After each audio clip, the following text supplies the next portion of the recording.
The rental crisis is going to continue well into the 2030s. The next 4 years, we're going to miss the target every single year. We've got more people coming to Australia. We're not building enough houses, and we're literally going to be building less houses in the future, even though we need more. But I've noticed already a lot of people going from property to shares. So nobody agrees what happens next. 3 forecasts, 3 different conclusions. The market will decide who's right. Hi there, George Markoski coming to you for the Positive Property Show.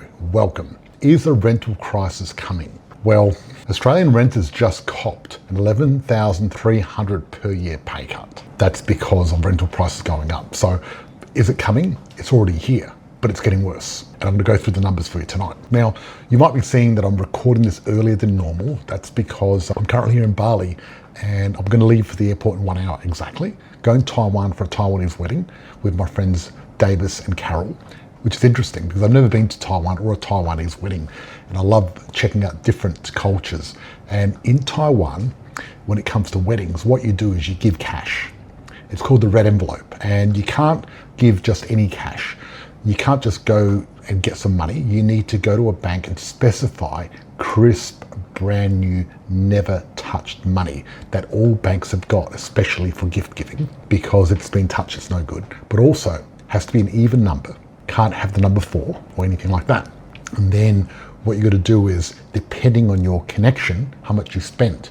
So if you give too much money, then that's rude, because that means they're going to have to reciprocate because they've got a log and they've got everything that you've given them. So when they come to something, so if you give 8,000 NT to them, well then they need to give you 8,000 NT next time they see you. But if you give too little, that's rude too. So it's one of those things. So luckily ChatGPT had told me, I'm like, okay, I'm flying from overseas. We're friends. What do? I'm not family. And then I found that number. So I look forward to trying out some new food and everything else like that. Now, I've got a 6-year-old son, 6 week, not year. And I guess I'm going to miss him because hanging out with him every day is awesome. But you got to do these things. So anyway, that's why I thought I'd pre-record this and go through and just stick to my commitment, because I've committed to doing 52 of these events this year. Every Thursday, I'm going to give you new property information that you're going to find useful and helpful to help you build a portfolio. So let's get started. State of the nation. Okay, capital city rents up 6% in a single year. So look at this graph. Brisbane leads the nation with 7.2% annual growth. Perth and Adelaide are also growing above the 6% national average. Even Melbourne, the weakest market, is still recording positive growth. This isn't isolated to one region. Every capital city is tightening. So this is part of the story of the rental crisis. In the last 5 years, Australian advertised rents have gone up 42%. And as I said in the headline, the typical renter household now pays an extra $11,300 more each year, which you could say is $11,300 pay cut, but it's worse than that. I'll tell you why it's worse. Because what happens is when you pay your rent, you're paying your rent with post-tax dollars, not pre-tax dollars. So in order to pay $11,300 rent, it's not enough to make an extra $11,300, because look at this number. And this is the big issue. And this is why we've got to look at pre-tax and post-tax, why it's so important. So if we get this calculator out, if you earn $20,000, and let's say you pay 37% tax, that equals $12,600. So if you look at that, just for a number to throw out there, literally, if you want to pay your $11,300 rent, just the extra part, you need to make almost extra $20,000 if you're on 37% tax bracket. So this is mind-blowing because it makes it much, much worse. If it was only $11,300, it wouldn't be as hard. See, wage growth has failed to keep up with the pace of rising rents. And the supply shortage shows no sign of easing.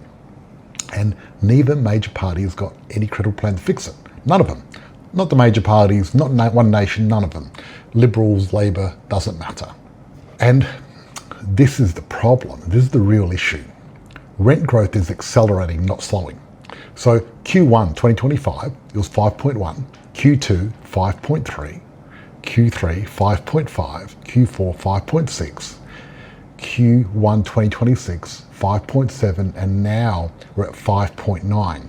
So asking rent growth rose from 5.7 in Q1 to 5.9% the expected relief still hasn't arrived. Demand continues to outpace new housing supply. This is the big issue. Now, we're at 112,400 homes behind target. So in just 21 months, the hole in housing supply has widened every quarter. The housing court is already 27% behind. Target for 21 months was 420,000 houses, but we actually got 308 houses delivered. So that's just 73% of the target. Now, this is the big kicker. The gap is widening every quarter. So it's not getting closer, we're not getting better, we're getting worse every quarter. So it's compounding effect. So you look at Albo's housing target of 240,000, and we look at dwelling completions Australia from 1986 to 2025, right? Basically, the target is 240,000, which is 66,000 more homes than we built last year. But the home completion is at the lowest level since September 2022. There's got labour shortages, building insolvencies, rising costs continue to contain supply. Not only that, getting a tradie is not hard, everything's difficult. Costs have gone up. So there's 274,000 homes stuck in a broken pipeline. So this is our dwelling pipeline, right? We've got total of 274,000 in the pipeline, 30,000 approved, not started, 244,000 unfinished, unbuilt. So 244,000 dwellings remained under construction in Q1 of 2026, and another 30,000 homes were approved and not yet commenced. A record pipeline shows the problem isn't demand, it's delivery. And this is the issue. We just can't deliver enough quality properties in the right amount of time. We don't have the capacity in Australia. The rental market is still starved of supply. And this is why many people are moving in co-living. If you look at our vacancy rate is 1.7% at the moment. Now, a healthy vacancy rate is 3%. That's the benchmark. And 1.7 is very, very hard because tenants still have no negotiating power. A lot of regional markets are below 1% vacancy. And this is a big issue because this is what's driving the rental crisis that's going to get worse. Now, the share of gross household income spent on rent. Back in 2021, it was 27%. And today it's gone up to 33%. Usually, a good property manager, when they do an application for rent, they make sure that the rent you're paying is no more than 30% of your salary. And the reason being is that's going to be very comfortable for you to actually rent. Now, the issue is, if 33% now absorbs around the average household gross income, the housing stress is no longer temporary, but it's just become normal. And some regional renters are paying 35% of their income. So what does this mean? Well, prices are going up, rents are high. This creates money stress for the average Australian. The fact of it is, the Australian dream of owning a home and getting ahead is gone. It is finished. This government has slowly destroyed that through their policies of immigration, tax, and everything else they're doing. They literally are destroying the Australian way of life.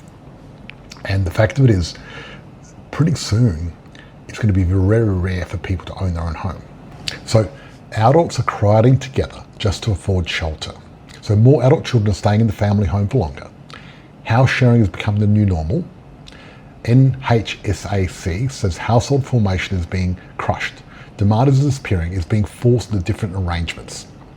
So if you look at this, the average adults per household back in July 05 was around about 2.03, and now it's at 2.1. So it's gone up, and that's what's going to happen in Australia. And this happens in a lot of other countries. You know, I'm in Bali at the moment. A lot of people co-share here, the locals. The next 4 years will build fewer homes than last year, right? That's the fact of it. So even optimistic forecasts missed the 240,000 target. 223 to 24 actual was itself well below target. The rental crisis is going to continue well into the 2030s. And no government forecast suggests a supply resolution. So you look at our target up here of 240 homes, and the actual was at 185, and it looks like the next 4 years, we're going to miss the target every single year. And this is the optimistic version. So what does that mean? Well, what this means is we're just not going to have enough supply. We've got more people coming to Australia. We're not building enough houses, and we're literally going to be building less houses in the future, even though we need more. So we're not even going to hit the target that we're at. And what's going to happen is rents are going to be pushed higher.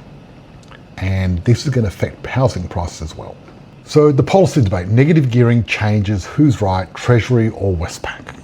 Okay, so nobody agrees what happens next. Treasury, they say 35,000 fewer homes. Government modelling says the policy will reduce new housing supply by 35,000. Tillipud says 22,000 fewer homes. Independent modelling also expects fewer new homes. Westpac says there'll be plus 45% more investment in new builds. So they expect new investor demand to rise 45%. 3 forecasts, 3 different conclusions. The market will decide who's right. Now look, I believe more investors are going to be moving into new properties, definitely. But I've noticed already a lot of people going from property to shares. There's quite a big thing already. I can't see how, even though investors are going to move into new builds, how we're just going to get to new builds. That's the issue, right? This is what it means for investors though. See, new builds are becoming the default choice now, right? Because existing property, you go no new negative gearing, lower investor demand, tax advantage reduced. Negative gearing on new builds is retained, strong investor demand, tax incentive persists. So people are wanting lower prices in property, and property prices have been dropping, but they may be actually limited to existing properties, and maybe new builds will be exempt. I'll tell you why this may happen. Because one, it costs a certain amount of money to build a house, and you can't change that floor. So the cost of buying the land and building the property is the floor that cannot go down, because you're not going to be able to get the property for less than what it costs to buy the land and build the property. 2, on top of that, basically, because you can't get the second-hand property as an investor, there's going to be a lot more demand for new properties. We've only got a certain capacity to build. There's going to be more competition, so more people are wanting to buy it. And with the extra tax benefits, a new build is just worth more money. So think about it that way. So why this policy pushes prices higher? There's the chain reaction. So policy changes remove tax benefits on existing homes. Investors shift to new builds. Demand concentrates on a limited pool of properties. Supply still can't keep up. New build prices face upward pressure. Fascinating. 240,000 homes per year needed to meet the National Housing Accord. Australia's built 173,000 in the last year, and the pipeline is getting worse, not better. Investors aren't going to leave, they're going to shift. But they're going to shift in 2 ways, right? Some investors, they already have done this, is moved into shares. They might do that for a little bit. But then investors that are buying existing property are going to move into other properties. So at the moment, investor loan mix is very interesting. 75% of investors buy an established property and 25% buy brand new property. What they expect is in the future, it's going to be 55% established property, 45% new property.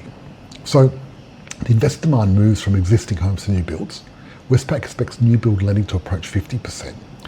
Tax incentives remain high for newly built homes, more capital flows in new housing. Now also, there's another thing on top of this that we're going to layer on top of this layer cake. Borrowing capacity for an existing property compared to a new property will be very different because of the tax savings. So if you're getting around about $15,000 depreciation on a property, let's do the calculation here. So we've got 15,000, and let's say it's around 30% tax, that's 5,000. That gives you an extra $100 a week of servicing for an investment property that's brand new compared to a used one. And that's the other thing, because of the calculators. Now, don't quote me on this, I'm not a finance expert, but I'm just doing numbers in the back of an envelope to give you an idea that what's happened, right, is the fact of it is investors buying a new property have got a higher borrowing capacity than investors buying an existing property. And Borrowing capacity is one of the biggest constraints when it comes to investing. And when you release the constraint in one market and create that constraint in another market, we could end up with a two-tier property system. I mean, this experiment was done a long time ago. Actually, no, we got rid of negative gearing completely. So we've never done this experiment where we've got two different markets, because existing homes and new homes are a different beast. One is a tax saving and the other one's a tax issue. And that should be very interesting how that's done. So I'm very curious. But my thoughts are, when you do this experiment and it becomes financially better to buy brand new, but it seems logical that the brand new properties will be worth more money. But time will tell. So the fundamentals still point one way. Our population is growing. Our supply is severely constrained and investor demand is shifting. So the question isn't whether there's an opportunity.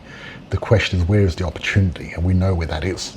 What I want to do is talk about two of our clients, Craig and Tanya Collins.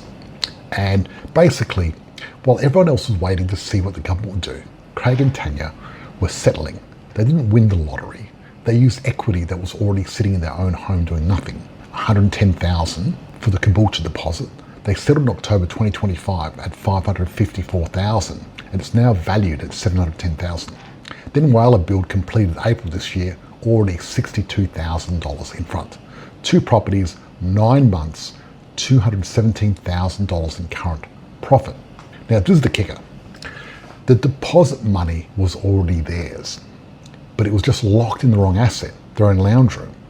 They literally had equity sitting in their lounge room doing nothing.